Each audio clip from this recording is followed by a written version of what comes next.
Assalamualaikum warahmatullahi wabarakatuh. Perkenalkan, nama saya Nabila Purnama dengan NIM C0B020011.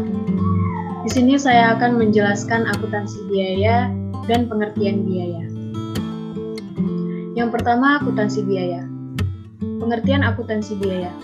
Akuntansi biaya biasanya hanya dianggap berlaku untuk operasi publikasi, namun dalam dunia ekonomi dewasa ini, setiap jenis organisasi dari berbagai ukuran dapat mengambil manfaat dari penggunaan konsep dan teknik akuntansi biaya.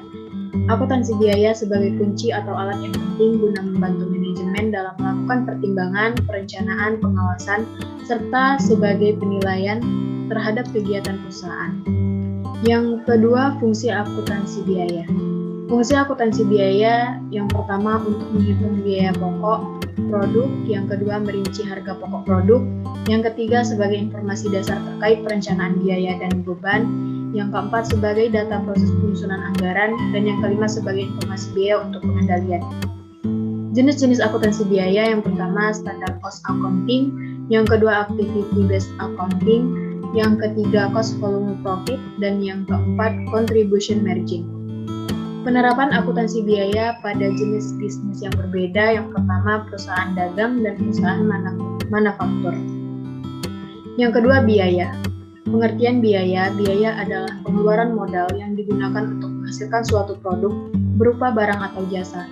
Sifat dari biaya adalah pengorbanan ekonomi. Biaya dapat dibedakan menjadi bermacam-macam sesuai dengan tujuan pengelompokannya.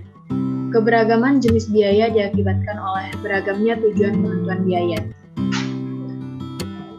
Fungsi biaya. Fungsi dari harga input dan kuantitas output yang nilainya adalah biaya pembuatan output dengan harga input yang tersebut.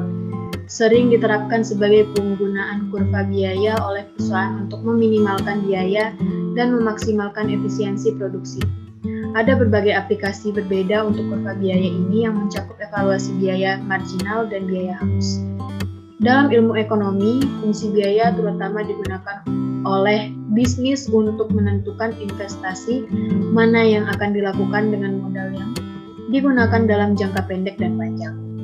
Sekian dari saya, wabillahi taufiq wal hidayah. Wassalamualaikum warahmatullahi wabarakatuh.